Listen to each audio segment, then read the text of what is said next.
Bienvenidos a una nueva sesión de Diálogos al Café, Marcos Escudero. Hoy día tenemos un evento sumamente interesante e importante. Hemos pedido al equipo de Henry Oporto y Orlando Castellón que hagan una presentación de un libro que creo que va a marcar época en el país.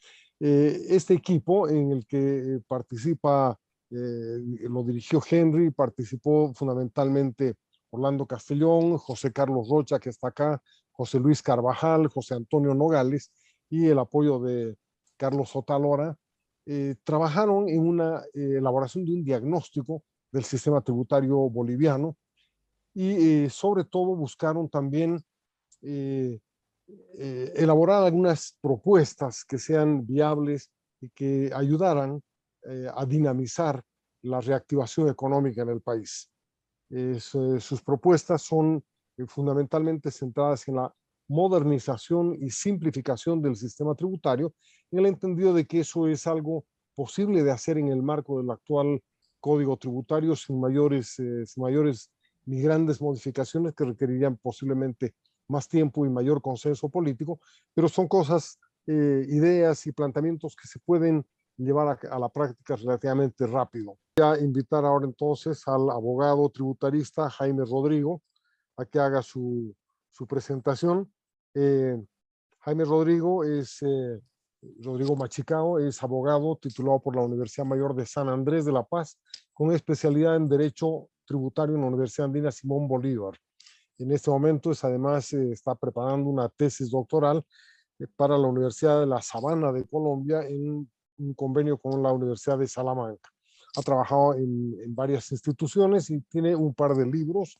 Es coautor de 2 libros, La columna impuesta y Derecho Administrativo Tributario, que se editó el año 2019. Suele escribir también en los medios de comunicación y en los periódicos nacionales. Bueno, perfecto. Muy buenas noches. Bueno, como yo decía, sí, es muy amplio, pero además, ¿por qué? Porque abarca todos los pilares del sistema tributario, ¿no? A partir de los principios constitucionales, ha hecho una revisión del Código Tributario, de la Ley de Impuestos, que es la Ley 843, y también se ha referido a los procedimientos e impugnaciones. Se identifican problemas principales o centrales, son las áreas de sensibilidad, respecto a las cuales yo estoy absolutamente de acuerdo, porque, por ejemplo, el universo reducido de contribuyentes que tenemos en el país es un mal endémico. Permítanme ustedes solamente mencionar que en el año 2005 teníamos 170, en el padrón de contribuyentes, teníamos 171,000 contribuyentes, repito, en el régimen general.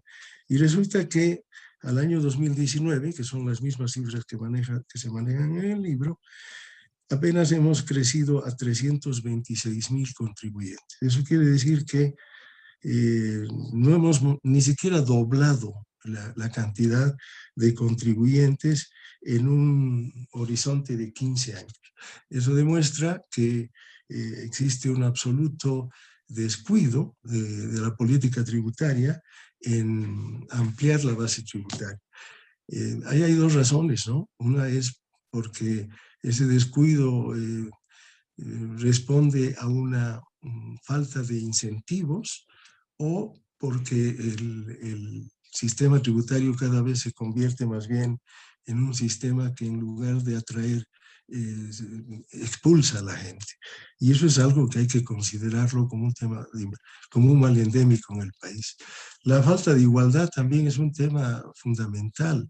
La carga tributaria, como bien lo ha dicho la persona que ha hecho la presentación, es una carga actualmente absolutamente desigual, que no es uniforme y que solamente grava a determinados sectores de la población.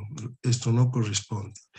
Las normas y procesos engorrosos y onerosos, esto es un tema al cual me voy a referir más adelante, pero yo lo marco como un aspecto central en el análisis de esta problemática, que conlleva naturalmente la inseguridad y la falta de transparencia en los procesos. La simplificación tributaria que se ha propuesto va en dirección de eliminar determinados impuestos, a los cuales no me voy a referir porque ya lo ha hecho Orlando, ¿no es cierto? Pero lo que sí quiero destacar es la creación del impuesto a la renta de personas naturales. Vean ustedes lo que pasó con este impuesto. Antes de la ley 843, este impuesto ya existía en el país. Pero la ley 843, que como bien sabemos es una obra de una cooperación extranjera, de unos técnicos que vinieron de Argentina, ellos con el criterio muy práctico, muy pragmático, diremos, decir, bueno, pero es que en Bolivia no hay una base tributable a nivel de personas naturales, no hay riqueza, aquí la gente es muy pobre. Administrar un impuesto de esta naturaleza es evidentemente muy caro. Entonces dijeron, no haremos el impuesto a la renta de personas naturales. Lo que vamos a hacer con las personas que pueden tributar, las vamos a incorporar en un régimen que se llamará el RSI. Y de esa forma es que algunos sectores, como por ejemplo los profesionales independientes en su momento, como por ejemplo los dependientes o empleados, como por ejemplo los perceptores de renta, ya sea de alquileres o intereses, a todos nos metieron en la misma bolsa hasta la reforma de los años 85, 86, cuando se creó el IUE, y ahí nos sacaron a los profesionales independientes y nos equipararon a las empresas y nos sometieron al impuesto de las utilidades, de lo cual también Orlando ha hablado. Este impuesto, el impuesto a la renta de personas naturales, es un impuesto fundamental en cualquier sistema tributario.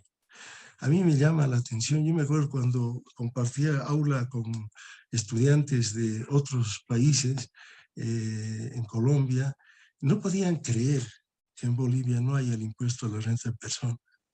O sea, porque el impuesto a la renta de personas es un impuesto que además históricamente es anterior inclusive al impuesto a la renta de empresas, tiene una tarea fundamental, que es la de hacer más equitativo el sistema. Porque el impuesto a las personas naturales, como también lo ha mencionado Orlando, en algún caso hasta te pueden devolver impuestos que has pagado en demasía, ¿no? La idea es hacer un sistema mucho más equitativo y distribuir las cargas de una manera mucho más transparente.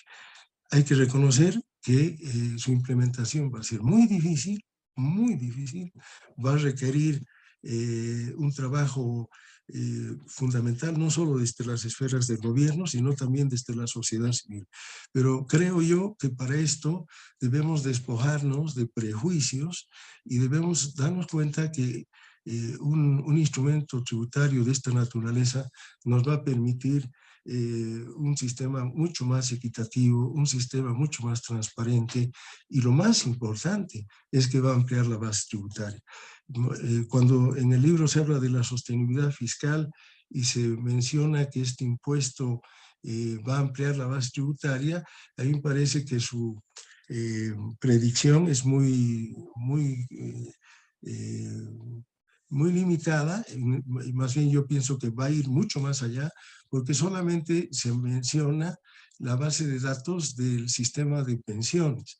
Me parece que este impuesto debería ir mucho más allá y ampliarse a sistemas, o mejor dicho, segmentos económicos que hoy día pertenecen a la informalidad en el país y que con seguridad estarían muy interesados en participar en un sistema como esto, en la medida que el sistema les ofrezca ciertas ventajas. En cuanto a la liquidación tributaria, de la que también ha hablado Orlando, yo ahí sí tengo soy un poco escéptico, porque resulta que la relación jurídica tributaria, ¿no es cierto?, tienen como principal propósito verificar el hecho imponible y cuantificarlo. Por lo tanto, en ese proceso se contraponen derechos de ambas partes, de ambos sujetos. No es fácil reducir este procedimiento a mecanismos automatizados. Por ejemplo, les pongo el caso de unas facturas que para ser admitidas como crédito fiscal requieren estar vinculadas a la actividad gravada. No es tan fácil como decir esta factura funciona o no funciona, o está relacionada o no está relacionada. Tendríamos que pensar en codificar las facturas para que ese procedimiento sea mucho más amplio, mucho más expedito. También se ha propuesto, y eso sí me parece muy importante, que estas declaraciones tengan una data mucho más larga, ¿no es cierto?, de 6 meses, para evitar costos administrativos a los contribuyentes. Me parece fundamental. Lo que sí habría que pensar en esa lógica es que los contribuyentes, claro, incentivando estos procedimientos, puedan efectuar pagos a cuentas, ¿no?, para no perjudicar el flujo de la recaudación.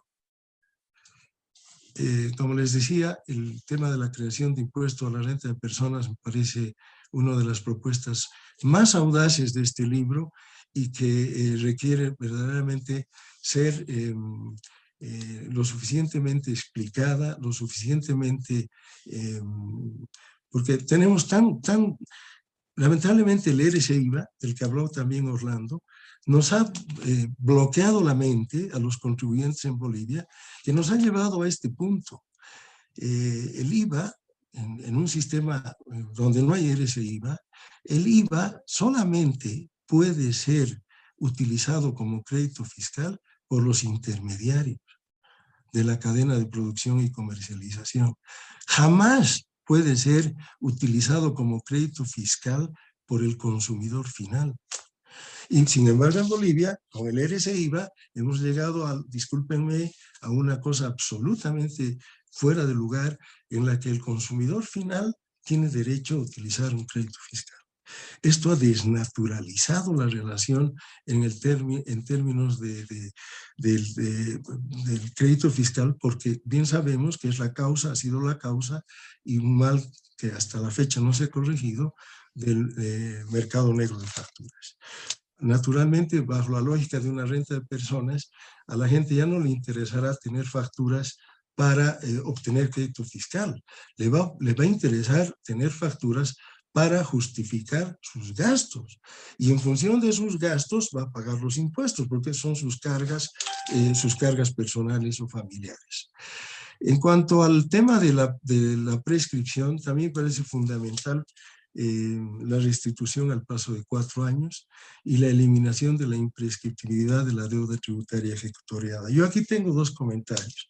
Hay mucha gente que piensa que hablar de reducir la prescripción es más bien una forma de favorecer a los malos contribuyentes. Y esto es absolutamente incierto. Esto está fuera de toda lógica, y paso a explicarlo.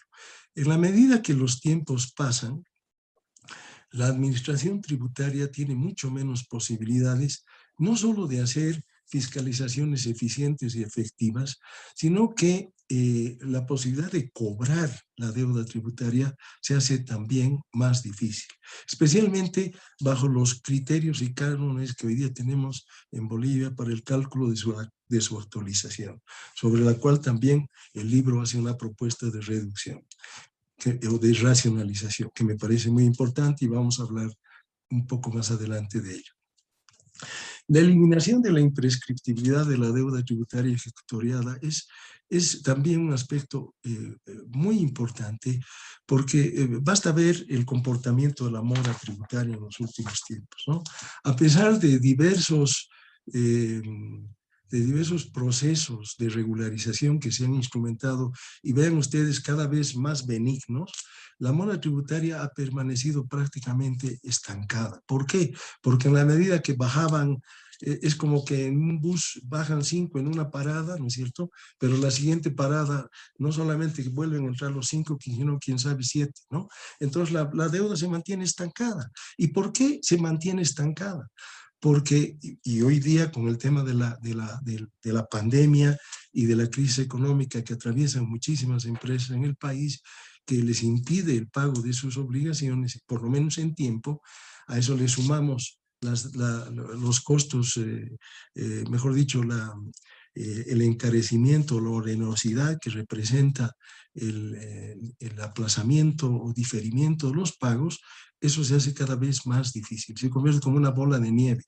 Lamentablemente, al presente estamos en una, no tengo datos actualizados, pero la mora tributaria ha estado en los últimos años en 40.000 millones de bolivianos, cuando nuestra recaudación anual está por debajo de los 40.000.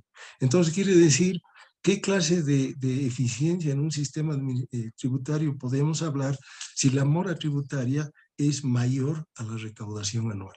Y esa mora tiende a crecer. En esto también hay que hacer propuestas audaces, pero bastante racionales para eliminar esa carga. En cuanto a la seguridad jurídica, que perdóneme, quisiera pedirle que nos concretemos un poquito para ir cerrando su participación. Le agradezco mucho la atención.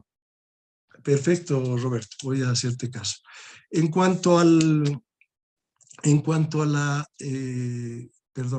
la seguridad jurídica, yo lo que quisiera recomendar, o mejor dicho, reforzar de parte del libro que estamos comentando, es evidentemente reponer la limitación que había en la ley 1340 en materia de temporalidad de las normas sobre su vigencia, porque esto ha permitido en el último tiempo, la ausencia de esta norma ha permitido, por ejemplo, con relación al nuevo impuesto que está vigente desde fines del año pasado, que se promulgue una ley el día 30 de diciembre y resulta que te aplique un periodo que termina al día siguiente, ¿no? Esta norma lo que ponía el límite y decía que cualquier tributo de periodo entrará en vigencia el siguiente periodo, lo cual es absolutamente lógico y natural. En cuanto a la seguridad jurídica, la reestructuración de los mecanismos de impugnación tributaria en vía administrativa y jurisdiccional es fundamental. No tenemos en el país hoy día una armonización entre estas dos vías y esto es producto del divorcio que se dio, y esto lo sabe muy bien nuestro querido José Antonio Nogales, que participó en ese proyecto del Código Tributario en materia de la institucionalización de la superintendencia tributaria, que dejó de lado un aspecto fundamental, que era el procedimiento contencioso tributario, reformulado y adecuado a esa nueva legislación. Lamentablemente, como eso no sucedió, no se dio en el tiempo, la ley 1340 recobró vigencia y esto trajo como consecuencia la reposición de la jurisdicción contenciosa tributaria y al mismo tiempo renació la ley 1340, mejor dicho, el procedimiento contencioso tributario. Y me acuerdo que el doctor Benítez decía, esto parece el ave fénix, ¿no? ¿Cuántas veces va a renacer? Bueno, yo, ya que no tenemos mucho tiempo, yo quisiera terminar con las recomendaciones que hace el libro para profundizar el análisis.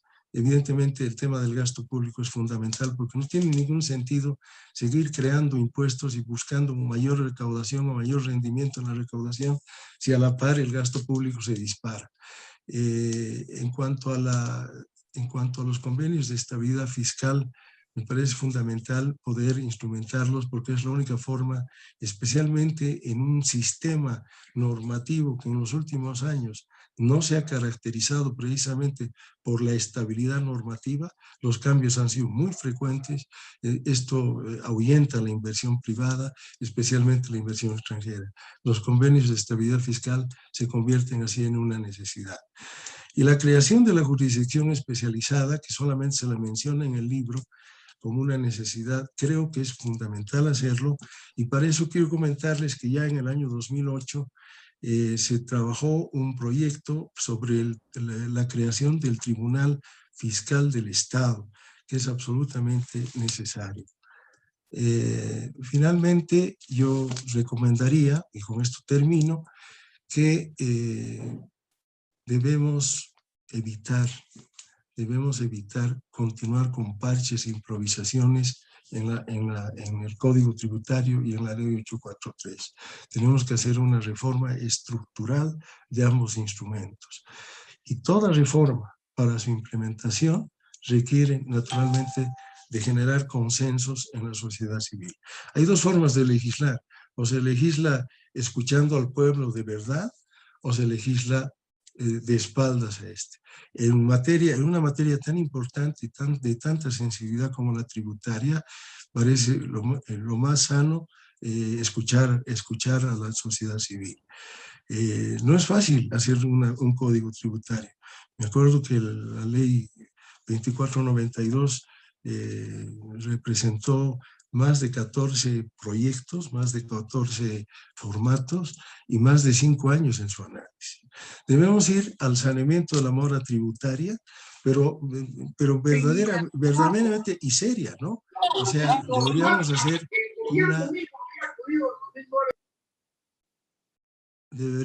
hay un micrófono que nos está incomodando. Deberíamos hacer, en la propuesta se dice que la prescripción debería ser dispuesta de oficio. Yo pienso que más que ser dispuesta de oficio, lo que debería proponerse es que la administración tributaria tenga la capacidad de castigar la mora tributaria, ¿no? De oficio. Eso es lo que tiene que hacer. Y fortalecer, auspiciar los procesos de cumplimiento voluntario para disminuir la litigiosidad. Yo creo, y con esto termino, solamente con un pensamiento muy importante respecto de la necesidad que hay de difundir este trabajo. Me parece central, como yo hablaba a mediodía con uno de los autores, le decía, a pesar de que parece un libro, como dije al principio, no muy voluminoso, parece que cualquiera podría creer que va a encontrar ahí adentro, pues para cualquier reforma que el Estado encare y desde el sector civil auspiciemos y fortalezcamos estos procedimientos, me parece un libro absolutamente indispensable para el debate y el análisis. Felicito a los autores, felicito a la Fundación Milenio, a quienes están hoy día a cargo de la dirección de esta institución tan importante, de abrir este debate. Estoy seguro que esto va a generar mucho, un feedback absolutamente necesario para mejorar y enriquecer este trabajo tan maravilloso. Muchas gracias.